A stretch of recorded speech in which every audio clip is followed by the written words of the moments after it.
Interest Free, Episode 4, Hands on the Wheel. I'm your host, Whidbee, and on today's episode, I get to sit down with a man I consider my role model, a decorated veteran of the United States Army, a man who can make nothing out of something, a man you can never count out, a man who continues to make the best of what life has to offer. Ladies and gentlemen, my uncle, Charles Whidbee. Welcome. Well, welcome. Thank you very much. How you been? I'm excellent, King. Okay, that's good. So let's get right into it. Professionally speaking, what do you do? I'm retired right now, but my Okay. career, my best thing that I've done in my career has been driving. Okay. And Whether okay, go. You want me to finish or? yeah, finish. Yeah. Whether it be driving trucks or buses, but buses was my career. Okay. And what is a typical day in operator? A typical day as a bus operator is you get up in the morning or whatever time of day you start. You go, you report to the crew, let them know that you're here and ready to work. They have a run for you set up or something you picked. And then you go to the yard, you get a bus, you do your pre-trip, make sure the bus is in working operating order, and you get out and you go out on your route. Okay. So you know how were in the military. As far as a Yes, bus sir. operator, do you have an assigned like bus or you just get whatever they give you? You get whatever they give you. Okay. And how does that make you feel? That is not actually your Uh, bus. you know what? You get used to it. I mean, when I drove, say, tractor trailers, usually you have a tractor assigned to you. But Okay. in metropolitan bus organizations, you get whatever's there. They don't have time to assign anybody a bus. Okay. So as a bus operator, do you deal with politics as far as like route picks, race, wages, promotion, sex between men and females, like preference? Yes, New York City buses, it's a political game where the city kind of has a say on what bus routes and how many buses will go out and how much a person gets paid. Okay. Every 4 years, you have to fight for a contract so that you know how much each person will get paid. Okay. As for the women part of it, we all take it. Well, when I started the job, you take a test. Okay. And in New York City, you're put in a seniority order. So if a woman scored higher than you on a test, she picks in front of you. If you score higher than her, you pick in front of her. Okay. Did you have to deal with favoritism? Yes. Everything in this world comes down to favoritism to a point. Like I said a minute ago, we'll have a seniority. You'll take a test in the beginning of your job as transit, and then you'll get a seniority number. But once you pass that initial getting hired on the job, the next promotion, which would be a dispatcher, then you have favoritism can kick in. Okay. And when I say favoritism, a lot of people have friends and relatives at work and have been working there for years and have gotten promoted, and they will naturally they will pick and hire and promote their relatives and friends before ordinary people off the street. So Part of the game. yes, Okay. So what led you to your career choice? very interesting. Okay. When I left the military, I had a combat driver's license because Okay. I used to drive Humvees in the Army. Mhm. I did a job in the Army that required me to drive. And when I came back to New York, I went, I had to turn my license in to get a New York City driver's license. And a lady at the DMV, she said, "You're qualified for commercial driver's license." And Okay. I never even heard of what that was. I had no idea I'd be doing that. And she said, "Believe me, trust me, you'll want this license later." Okay. And so I took it, and lo and behold, down the road, I had tried quite a few jobs once I got out of the military. I was a bookkeeper at one point. I did security at one point, and then I realized, I said, let me see what I can do with this driver's license. So I went out and I started looking at driving jobs.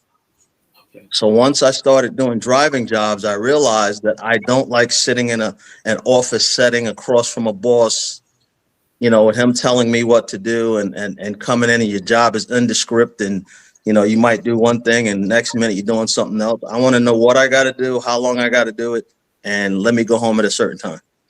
Right. So So that's what got me into driving. how long did it take you to get the license? Well, I had my license already when I got to Transit Authority. Like I said, I got my license. Basically, it was grandfathered in through the military. I had, from Okay. my license in the military, I automatically was, at that point, they didn't have CDLs yet. I'm talking about 1990, 91. And At what is that a time, we had say again? what is a CDL? A CDL is a commercial driver's license. That gives you the ability to drive your commercial vehicles, the big vehicles, trucks over a certain weight, 26,000 pounds, like delivery trucks, buses, and with passengers on it. Mm-hmm.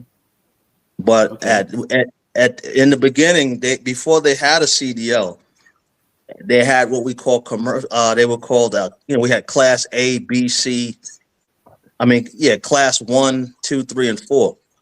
And tractor trailer was a Class 1. Buses were Class 2, and so on down the line. And about 1993, I believe they changed over to CDL, which a CDL is a federal license. That means you can drive in any state in the United States, Okay. That's and good. you've passed a certain, you have knowledge of the roads around in the 50 states, and you know the rules of the road, and you will adhere to them, and you're qualified to drive these vehicles in every state in the country. So when you first started driving, or even in the past, present, did you have to learn your route by memory? Because GPS wasn't around at that time. Yes. What we do, and they still do it to this day, Okay. the best thing about my route is I'm born in Brooklyn, as you know, Yes. and my depot was in Brooklyn, in the neighborhood that I grew up in. So I knew somewhat of the routes. So I Okay. knew kind of what streets, and you're somewhat familiar to areas. Yeah. So that made it easier. But what we do, you'll do a 7-day training. If you can't drive the bus within 7 days, basically they give you 10 days. They Mm-hmm. give you 3 days of, if you make a mistake, and if you don't get it by the 10th day, they will basically get rid of you. But once you pass what we call our initial training, then Right. they'll take you to the depot, and we have line training. We have each depot, which depends on which borough you work in. We have 5 in Brooklyn, Okay. and you'll go to one of the 5 depots, Okay. And then and they'll take you out on the routes of the depot that you live on. Every day you'll go out with a different person for you 5 weeks. you mentioned line training. What does that consist of? That consists of basically the line training is basically what's going to teach you the routes and what you're supposed to do Okay. on the route. Okay. They'll send you out with an experienced driver, and he'll take you out. That's when you see 2 drivers sitting on the bus, and one guy is sitting back, and he's telling the guy, make a left turn at so corner, and get to this corner, and make sure that you know the ins and outs of driving the bus the Okay. way they want you to drive it. Okay. That's cool. Yeah. So you mentioned being from Brooklyn, New York, which we both are from. And danger is around the corner no matter where you go, no matter where you're at. You're on a bus and you're focused. What are the dangers of being a bus operator? I'm What are going the to tell dangers? you, I grew up driving a bus in an era where a lot of guys or from Brooklyn, Brownsville, East New York, Bed-Stuy, the hood, and they came to work with weapons. So if Okay. you acted up on that bus, then you were probably gonna, you weren't gonna be the only one there with a weapon. Okay. And as we know, in any place, you're subject to danger anywhere you go. Yes. And if you're scared to walk the streets of New York, then you shouldn't live in New York. If you're Right. scared to drive a bus or operate a train in New York, you shouldn't do it. Right. Because if you're scared, you can get beat up walking out your house. If I don't want to say if you're a punk, anything can Right. happen to you. Anything. Even if But even if you're not scared, or you're the bravest person, it can happen to absolutely. you. So that the danger is always there, no matter what you do in New York City. So it's no more dangerous to me to be a bus driver than it was, to walk in the street. True. So 99% of the people I seen that got into something, what they let it go too far. Okay. They're haggling over pennies. They want to tell people how to ride the bus, and they're mouthy. Right. And you don't know how to shut up and do your job, and you're there to just drive the bus. You're getting paid no matter what. Do that. That's all you got to do. Exactly. And that I'm glad that you said that, because that goes right into the next question. We've Uh-huh. seen videos and we hear about bus operators, like, assaulting passengers, or vice versa, passengers assaulting bus operators. Why does this happen? Because we have egos. A Okay. lot of the people that drive buses in New York City, like I said, are from the neighborhood or from Brooklyn. And then they get out there and they feel like they don't make the transition between the streets and a job. So when they feel disrespected, they escalate. Okay. Um, you have to know what wars you could. There's really a bus operator doesn't win a fight, because if you get in a fight on the bus, if you beat the customer, what we call them customers, if you beat them, they're going to say you attacked them, and then they're going to sue the transit authority. If you get in a fight and he kicks your ass and walks off the bus and they never find him, they're going to say, we told you not to engage the customer, and you're going to lose. So you don't win. Right.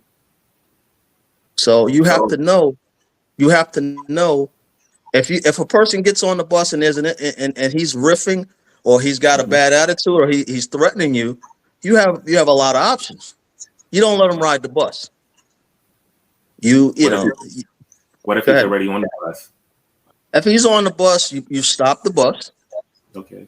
and because you cannot drive the bus and watch your back. I know a guy that he got sliced over in Bed-Stuy on the B-15 Mhm. because he got into an argument with a guy 2-3 days prior to the incident. And that's the thing about driving a bus.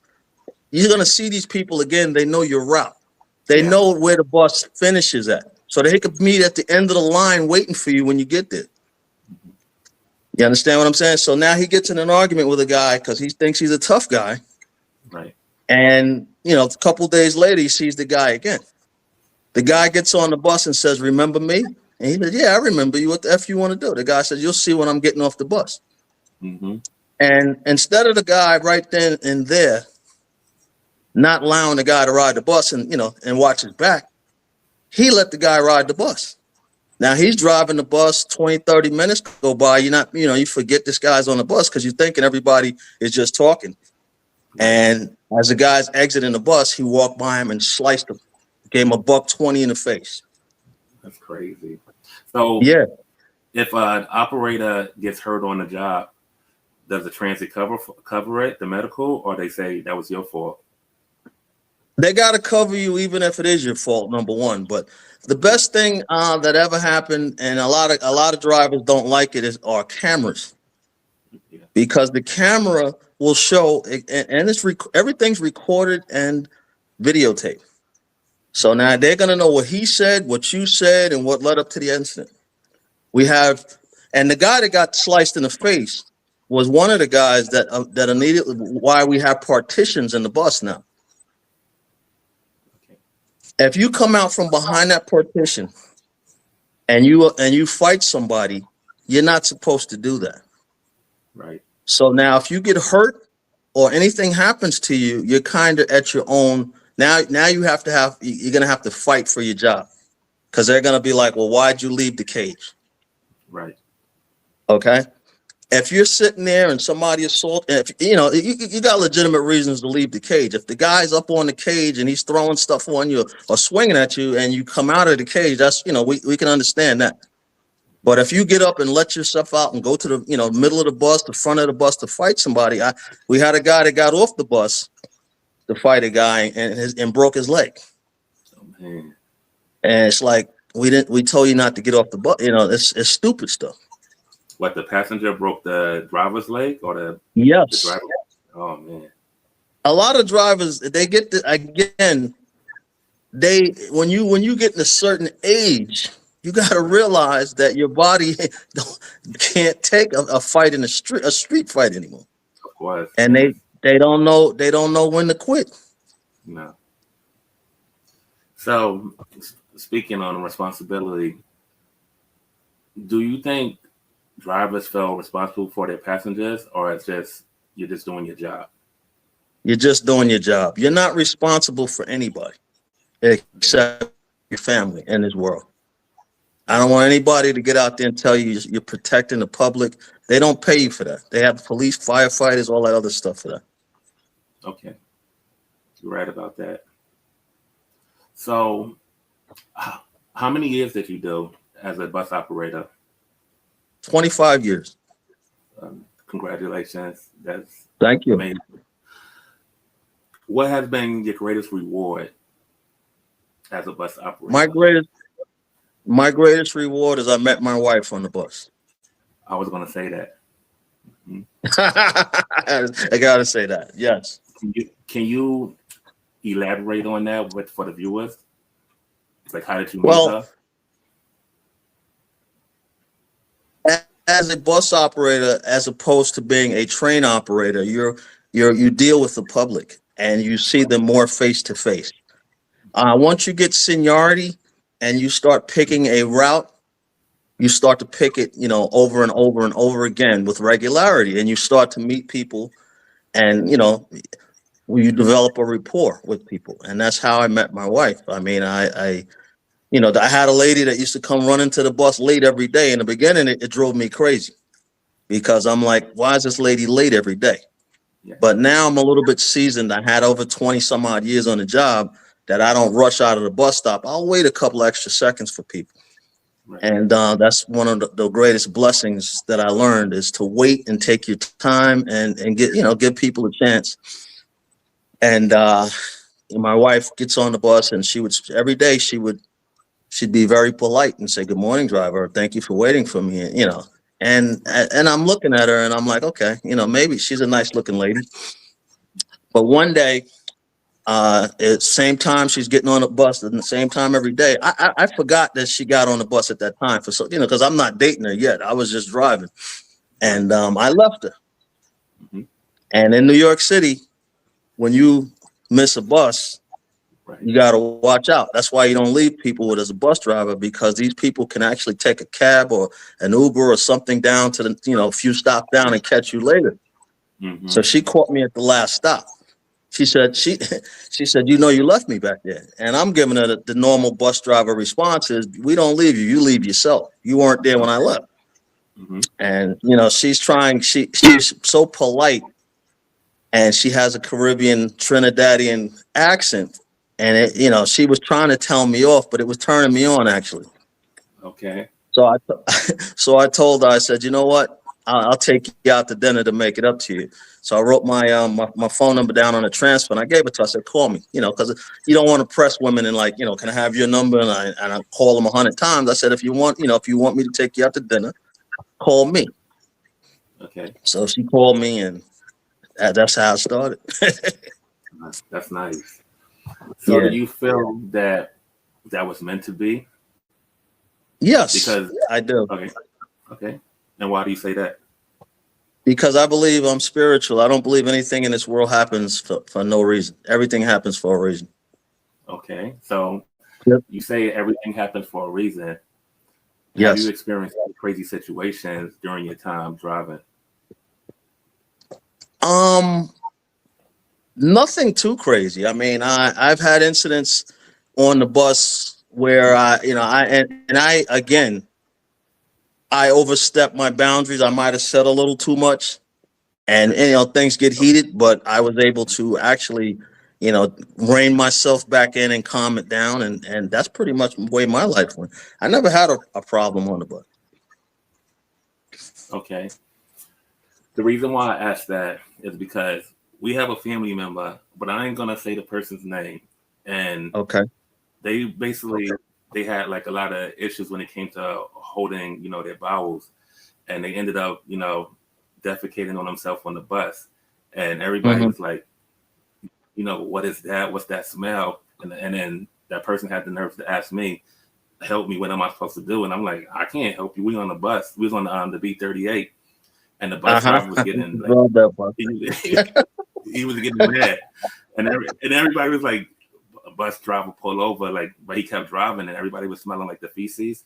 So, how do you Yeah. deal with situations like I love situations like that because whatever happens in the back of the bus, I don't care. If you throw up back, if you like you said, you defecate on yourself, that's you. You're gonna take it off the bus with you when you leave. If it goes all over the seat or whatever, that? I'm hoping it does that, because if that No, happens, I'm gonna empty the bus. I'm gonna call in, and they're gonna tell me to bring the bus in, and I'm okay, gonna do a half a day's work for a full day's pay. So I love nice. situations like that. Okay. So, do you recommend anybody choosing to become a bus operator? I very much recommend being a bus operator or any type of capacity, whether it be a train op, any city job you can get. And I'm gonna say the reason why I say that is because, first of all, people don't realize how much city workers make. Okay. The average bus driver is gonna make $100,000 a year. Right. Okay, he's going to retire with a pension that's going to pay him 50% of his highest years of salary when he retires. You're gonna have full benefits paid. And when I started the job, technically, you didn't even need a high school diploma. Okay. Okay. So a lot of people, and then we also, it's like being in the military. And that's why I equate a lot of things to the military, which again is a reason why I say everything happens for a reason. Right. And the promotion, I had friends that started with me and they run depots and run whole divisions, and they're making a whole lot of money. And like I said, they're not overly educated. They were in the right place at the right time and met the right people, and they did what they were supposed to do. And somebody's got to run the depot. You know, somebody's got to be the boss. Somebody's got to be his boss. Somebody got to be the next guy's boss. And why not you? Right. You Exactly. don't have to stop at being a bus operator, a train operator, or a cleaner. Get in however you can get in and see how far you can take it. That's what I like to Right. tell people. Okay. Um, retirement. Yes. Did you think about that on your first day, or eventually you started like gaining the mindset to this is what I'm gonna do, and I'm gonna use it to get me to, point Z? That is a great question. When I joined the military at age 17, I thought of retirement. Okay. And my mindset at that point was I'm going to do 20 years and I'm going to retire at 37. Okay. It didn't work out like that. I did 4 years and got out.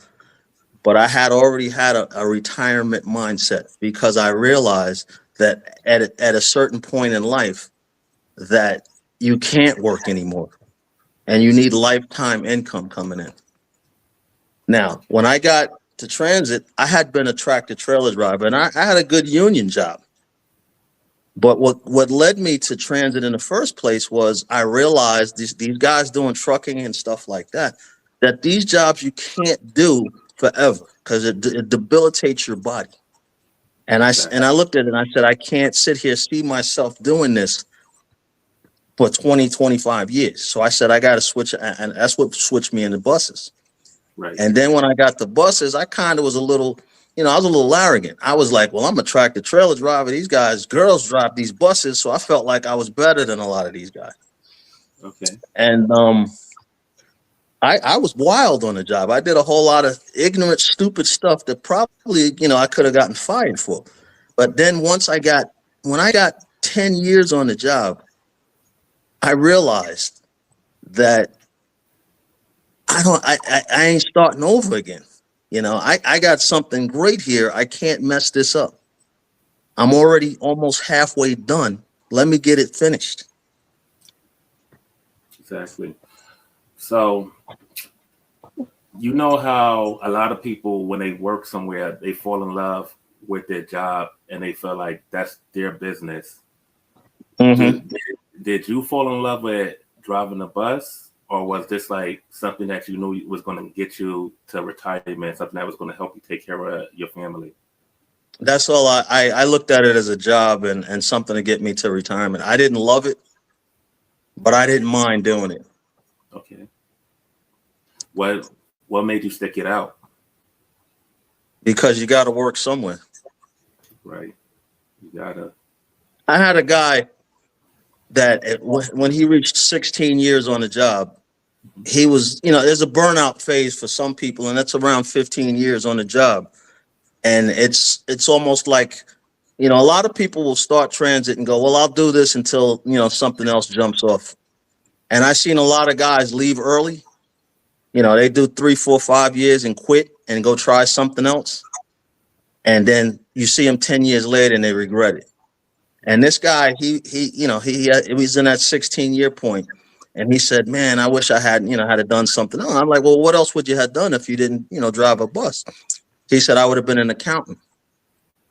And I said, "You know what? If you had been an accountant looking at numbers every day for 16 years, do you think you'd be feeling the same way right now?" And he said, "You know what? You're right." Right. So every job you do, there's going to be a burnout phase, and you got to stick with what you do, no matter what it is.